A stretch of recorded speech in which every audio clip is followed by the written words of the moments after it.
So good morning guys. तो चलिए start करते हैं आज के यानी कि 10 जुलाई के इंपॉर्टेंट करंट अफेयर्स को। आज बहुत सारे इंपॉर्टेंट प्रश्न हमें देखने को मिलेंगे, जिसमें सबसे इंपॉर्टेंट प्रश्न ये रहा आपके सामने कि अभी हाल ही में यूरोजोन करेंसी को अपनाने वाला 21वां देश कौन सा बन गया है। तो सही उत्तर हो जाएगा बुल्गारिया। तो अभी यूरोपियन यूनियन ने बुल्गारिया को 1 जनवरी 2026 से यूरो को अपनी आधिकारिक मुद्रा के रूप में अपनाने की अंतिम मंजूरी दे दी है। तो इस तरह से बुल्गारिया ये यूरोजोन को अपनाने वाला 21वां देश बन गया है। मतलब अब यहाँ पे यूरो करेंसी का ये इस्तेमाल करेंगे। अभी तक बुल्गारिया की करेंसी हुआ करती थी लेव, पर अब होगी यूरो। और ये इसे किस दर से बदलेंगे, किस रेट से बदलेंगे, तो 1 यूरो के बराबर होगा 1.95583 लेव। मतलब लगभग 2 लेव जो यहाँ पे पहले करेंसी थी उसकी जगह 1 यूरो को ये अपनाएंगे। आपको बता दूं, आखिरी बार क्रोएशिया ये यूरोजोन को अपनाने वाला या यूरो करेंसी को अपनाने वाला 20वां देश बना था। कौन सा? क्रोएशिया। अब 21वां देश याद रखना, ये बुल्गारिया बन गया है। ये इंपॉर्टेंट प्रश्न रहेगा, एग्जाम में इसी तरह के प्रश्न पूछे जाते हैं, तो ये डेफिनेटली एग्जाम में प्रश्न आएगा, ध्यान रखना। और 2 पॉइंट याद रखना है, यूरोपियन यूनियन के अध्यक्ष कौन है? उर्सुला वॉन डेर लेयन है। और यूरोपियन सेंट्रल बैंक के अध्यक्ष कौन है? क्रिस्टीन लेगार्डे है। और बुल्गारिया की बात करें, कैपिटल होती है सोफिया। हमने कहा करेंसी अभी तक लेव हुआ करती थी, अब यूरो होगी। प्रेसिडेंट हैं रमन रादेव। तो इतना याद रखना। अगला प्रश्न देखते हैं। फिर अगले में पूछ रहे, अभी हाल ही में एशिया की सबसे बुजुर्ग हथिनी का निधन हो गया, क्या नाम था उसका? तो आंसर होगा वत्सला।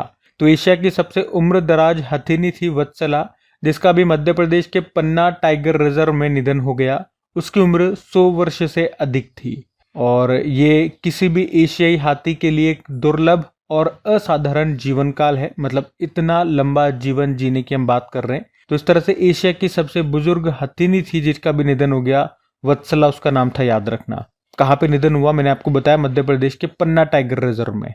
अच्छा, अब यहाँ पे कुछ जानवरों से ही, एनिमल से ही संबंधित करंट अफेयर्स के प्रश्न मैं आपके लिए लेकर के आया हूँ।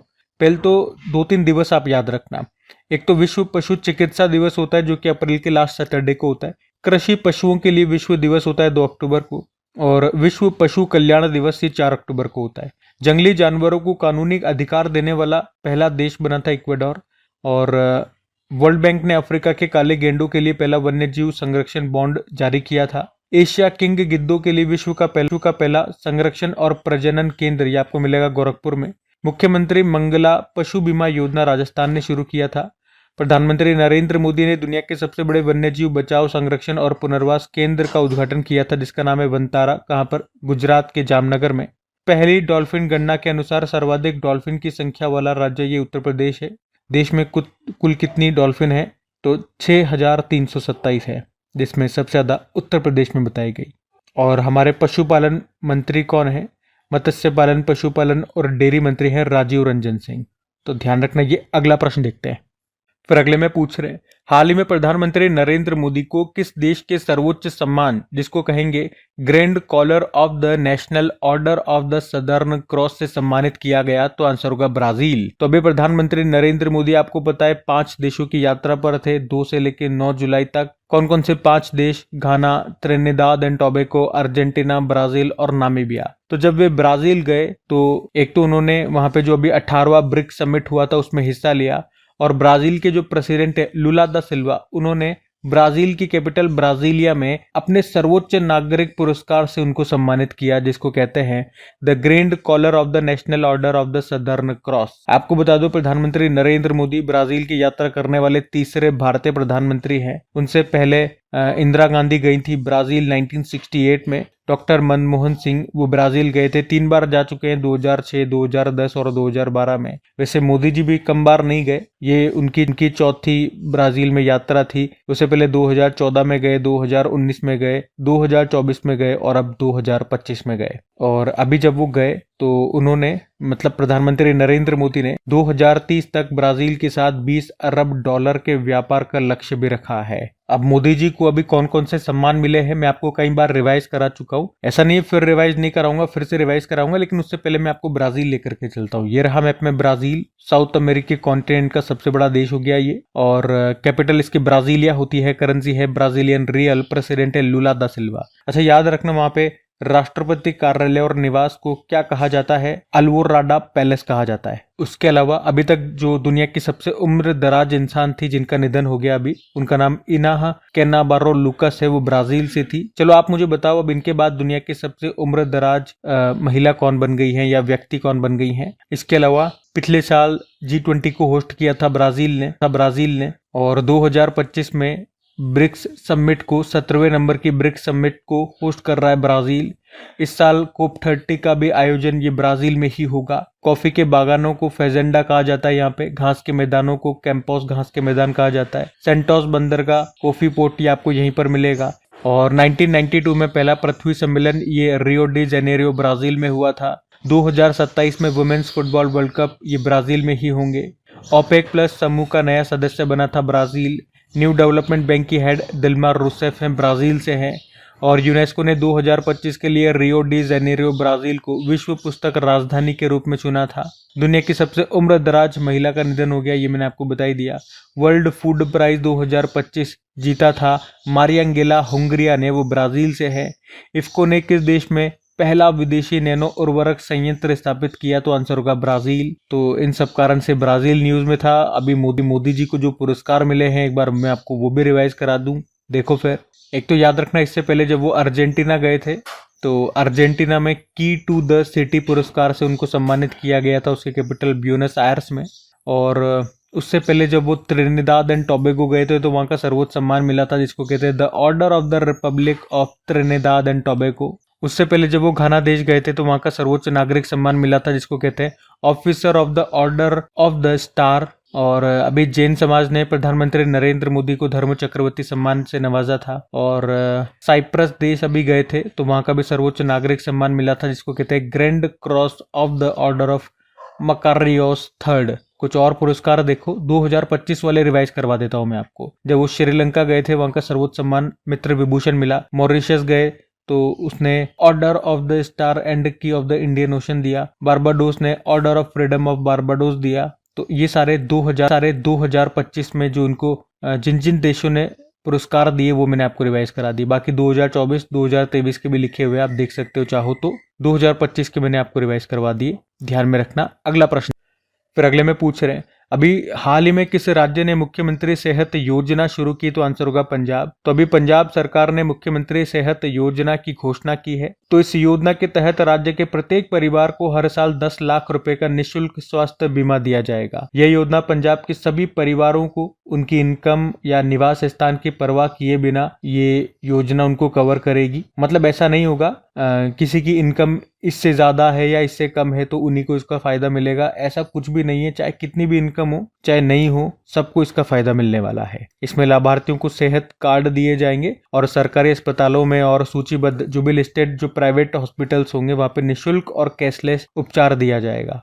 तो मुख्यमंत्री सेहत योजना भी पंजाब में शुरू हुई है, ये याद रखना। अब यहाँ पे कुछ इंपॉर्टेंट योजनाएं मैं आपको रिवाइज कराता हूँ, उसके बाद पंजाब लेकर के चलता हूँ। तो देखो फिर अभी केंद्र सरकार ने कहां से स्वच्छ पौधा कार्यक्रम लॉन्च किया था, पुणे। वंदे गंगा जल संरक्षण अभियान राजस्थान में शुरू हुआ। हिमाचल प्रदेश ने हरित आवरण बढ़ाने के लिए राजीव गांधी वन संवर्धन योजना शुरू की। सीमा पर्यटन पहल हिमाचल प्रदेश में शुरू हुई। ध्रुव पहल भारतीय डाक विभाग ने शुरू की। अंकुर पहल उड़ीसा ने शुरू की। विकसित कृषि संकल्प अभियान शिवराज सिंह चौहान ने शुरू की, कृषि मंत्री। यशोदा AI अभियान राष्ट्र महिला आयोग ने शुरू की। मुख्यमंत्री जीवन अनुप्रेरणा योजना असम ने। राहवीर योजना मध्य प्रदेश ने। किसानों को सशक्त बनाने के लिए विकसित कृषि संकल्प अभियान त्रिपुरा ने। थल्ली की वंदनम योजना आंध्र प्रदेश ने और जल गंगा संवर्धन अभियान को मध्य प्रदेश ने शुरू किया। ठीक है, ये तो कुछ योजनाएं हो गई। अब मैंने कहा पंजाब भी लेकर के चलता हूं, तो ये रहा मैप में पंजाब। कैपिटल चंडीगढ़ हो गई। मुख्यमंत्री भगवंत मान, गवर्नर है गुलाब चंद कटारिया। उसके अलावा कुछ करंट अफेयर्स के प्रश्न आप देखोगे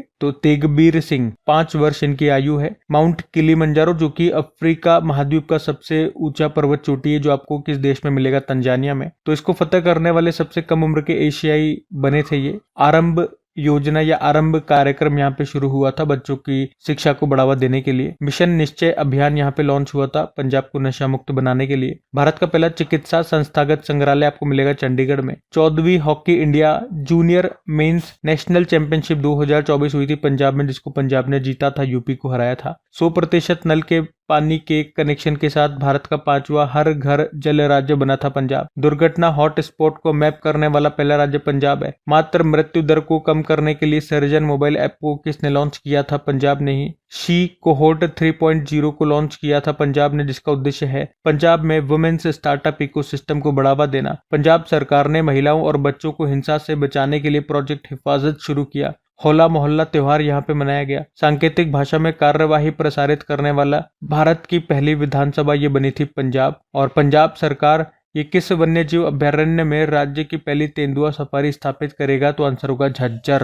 तो आंसर होगा Jhajjar Bachauli wild life sanctuary में, जो आपको रूपनगर जिले में मिलेगा। और भारत की 7वीं सबसे बड़ी पंजाब आधारित दूध सहकारी संस्था है मिल्कफेड, जिसने अपना वेरका डेयरी ब्रांड के लिए वीरा को शुभंकर के रूप में चुना था, मैस्कॉट बनाया था। और अभी हमने पढ़ा था भारत का पहला लकड़ी का गुरुद्वारा ये कहाँ पर स्थापित किया गया? पंजाब के फजलका में। ठीक है, तो ये सब ध्यान में रखना। अगला प्रश्न देखते हैं।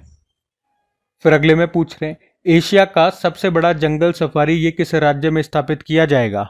तो सही उत्तर होगा हरियाणा में। तो अभी हरियाणा सरकार ने घोषणा की है कि अरावली के पहाड़ों में एशिया का सबसे बड़ा जंगल सफारी बनाया जाएगा।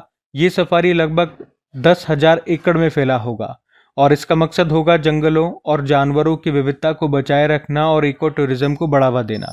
और इसे बनाने की जो प्रेरणा मिली है वो गुजरात के जामनगर में जो वनतारा है, जिसे अंबानी परिवार ने बनाया है, जो कि एक तरह का जंगल सफारी और पुनर्वास केंद्र है, उसी को देख करके इसे बनाने की प्रेरणा मिली है।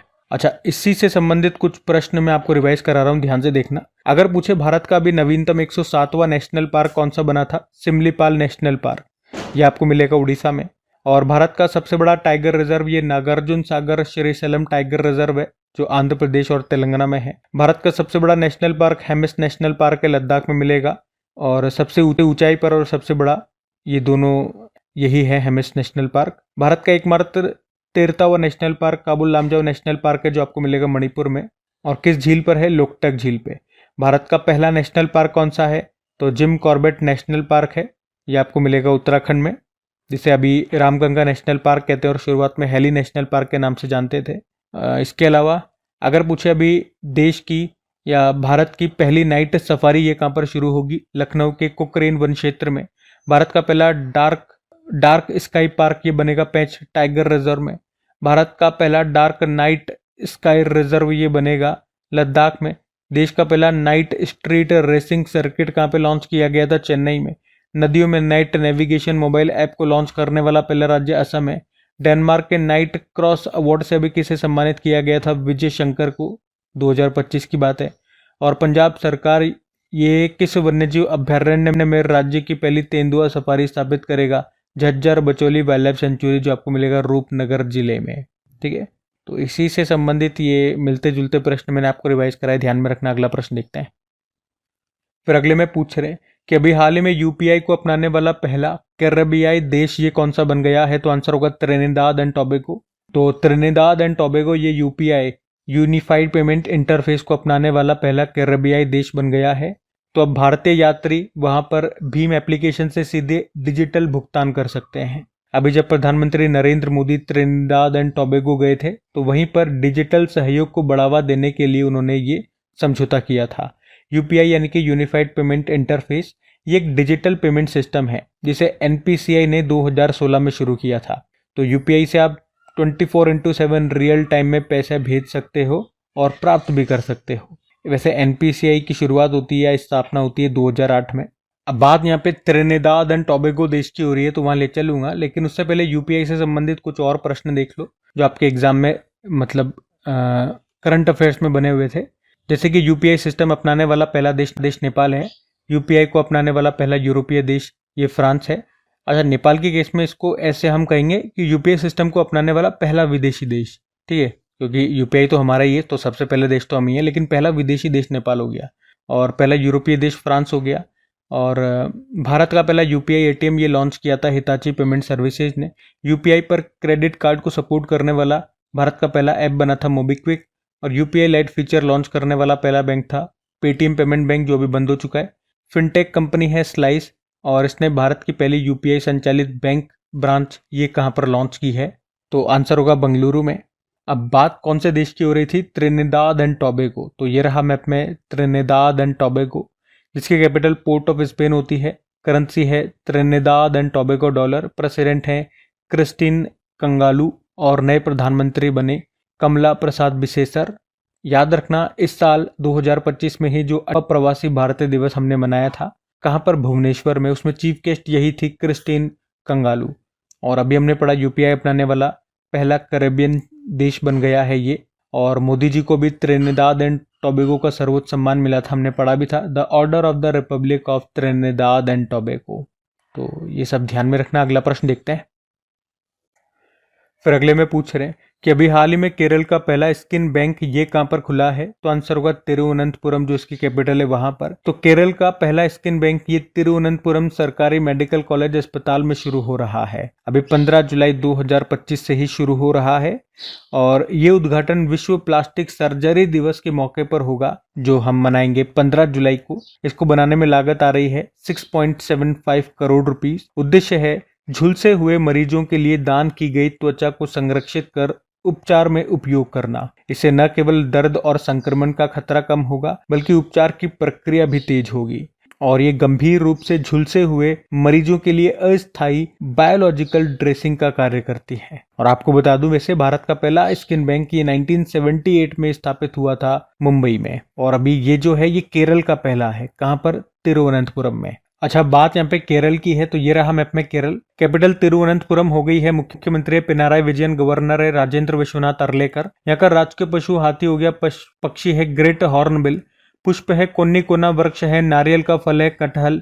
मछली है green chromide. Silent Valley national park है। पेरियार नेशनल पार्क है। एर रविकुलम नेशनल पार्क है। अन्नामुडी शोला नेशनल पार्क है।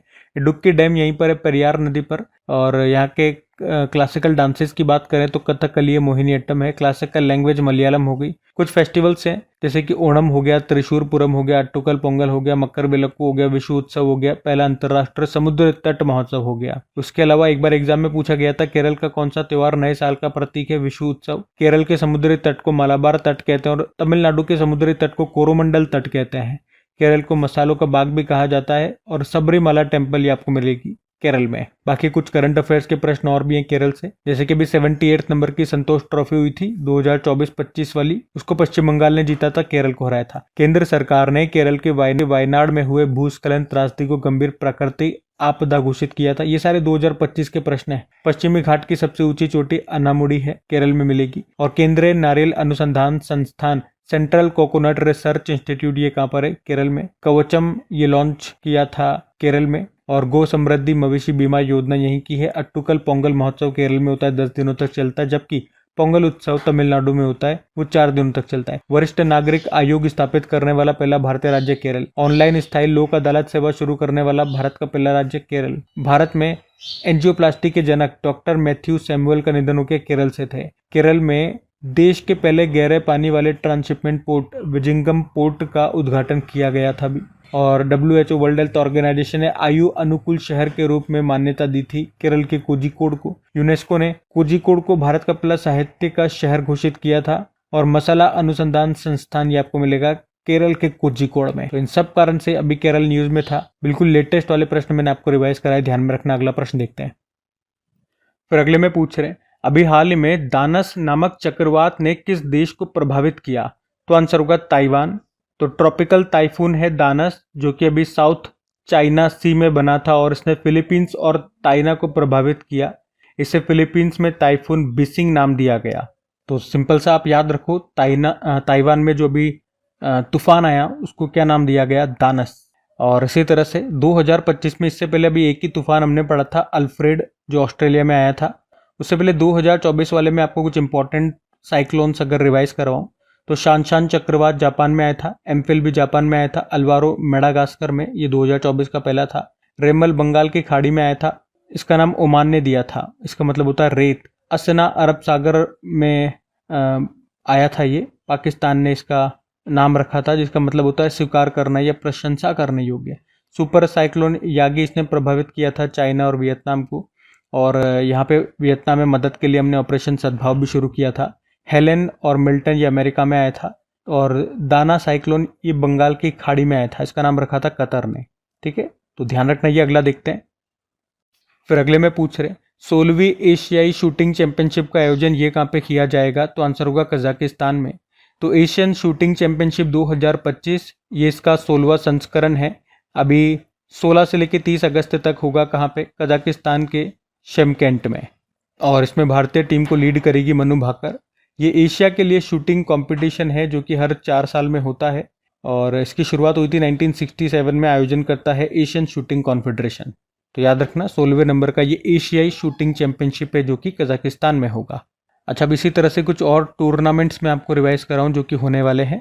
जैसे कि 2026 में एशियन इंडिया वेटलिफ्टिंग चैंपियनशिप ये अहमदाबाद गुजरात में होगा। अभी 2025 वाला चाइना के जियांगशान में होगा। फीबा वुमेन्स एशिया कप 2025 ये अभी होगा चाइना के शेंजेन में। वर्ल्ड पैरा एथलेटिक चैंपियनशिप 2025 इसका 12वां संस्करण ये अभी होगा नई दिल्ली में, और इसका ब्रांड एम्बेसडर बनाया गया था कंगना रनौत को, और शुभंकर है विराज। 13वां आईसीसी वुमेन्स वर्ल्ड कप 2025 ये अभी कहाँ पे होगा? भारत और श्रीलंका में होगा। मुख्य रूप से भारत में होगा, वो तो पाकिस्तान वाले मैच होंगे श्रीलंका में। और 10वां ICC women's T20 world cup 2026 होगा इंग्लैंड में।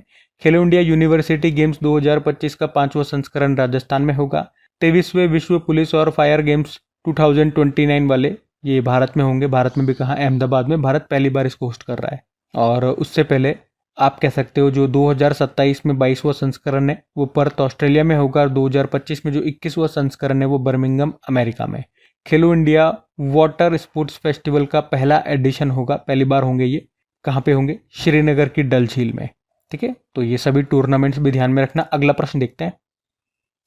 फिर अगले में पूछ रहे हैं हाल ही में टाइम 100 क्रिएटर्स लिस्ट में शामिल होने वाली पहली भारतीय कौन बन गई है, तो आंसर होगा प्राजक्ता कोहली। तो कंटेंट क्रिएटर हैं प्राजक्ता कोहली, जिनको टाइम मैगजीन ने अपनी पहली टाइम 100 क्रिएटर्स लिस्ट में शामिल किया है, और प्राजक्ता इस लिस्ट में शामिल होने वाली पहली भारतीय बन गई हैं। तो इनका नाम भी ध्यान में रखना। बाकी ये थी आज की हमारी करंट अफेयर्स की क्लास। कमेंट करके ज़रूर बताना सेशन आपको कैसा लगा। अच्छा लगा तो वीडियो को अपने दोस्तों के साथ में स्टडी ग्रुप में शेयर ज़रूर करना। वीडियो को लाइक नहीं किया तो लाइक कर देना। बाकी डेली इनकी क्विज बना करके मैं आपको देता हूँ आपकी क्रिक एग्जाम एप्लीकेशन पे। क्विज लगा करके आप इनकी प्रैक्टिस करते रहिए ताकि एग्जाम टाइम पे इन चीज़ों को आप भूलो नहीं। और पीडीएफ तो टेलीग्राम पे मिल ही जाती है डेली, और टेलीग्राम और एप्लीकेशन दोनों का लिंक नीचे डिस्क्रिप्शन बॉक्स में गिवन है, या एप्लीकेशन को डायरेक्ट आप गूगल प्ले स्टोर से भी इंस्टॉल कर सकते हो। बाकी चलो अभी कल के करंट अफेयर्स का क्विक रिवीजन कर लेते हैं और सेशन एंड करते हैं। तो कल पहला प्रश्न पूछा था विश्व ग्रामीण विकास दिवस ये पहली बार मनाया गया 6 जुलाई को। फिर पूछा एक बुक आई है confessions of a Shakespeare addict, इसको लिखा है वीएस रवि ने। और कौन सा देश न्यू डेवलपमेंट बैंक का नया सदस्य बन गया है, तो उज्बेकिस्तान और कोलंबिया दोनों। और नीति आयोग के उत्तर पूर्वी क्षेत्र सतत विकास लक्ष्य सूचकांक 2023-24 में कौन सा जिला टॉप पे रहा, तो हनाहथियाल, और ये कहाँ का है? मिजोरम का। भारत के पहले नेशनल बायो बैंक का उद्घाटन ये किया गया नई दिल्ली में। प्रधानमंत्री नरेंद्र मोदी को किस देश में की टू द सिटी पुरस्कार से सम्मानित किया गया? अर्जेंटीना। पहली राष्ट्रीय सहकारी विश्वविद्यालय का उद्घाटन अभी किस राज्य में किया गया? गुजरात। और 18वां ब्रिक्स समिट जो अगले साल होगा उसे होस्ट करेगा भारत। एशियाई पैरा तीरंदाजी चैंपियनशिप 2025 में भारत ने टोटल 9 मेडल जीते। और आखिरी प्रश्न था एलन मस्क के द्वारा अमेरिका में स्थापित राजनीतिक पार्टी का नाम क्या है? America party. चलो कल का भी होमवर्क प्रश्न देखते हैं और सेशन एंड करते हैं। तो कल आपसे पूछा था इंडिया ओपन 2025 पीएसए कॉपर प्रतियोगिता का महिला एकल का खिताब किसने जीता, तो आंसर होगा अनाहत सिंह ने। आप सभी ने प्रश्न का बिल्कुल सही उत्तर दिया। अब ये आज का आपका होमवर्क प्रश्न।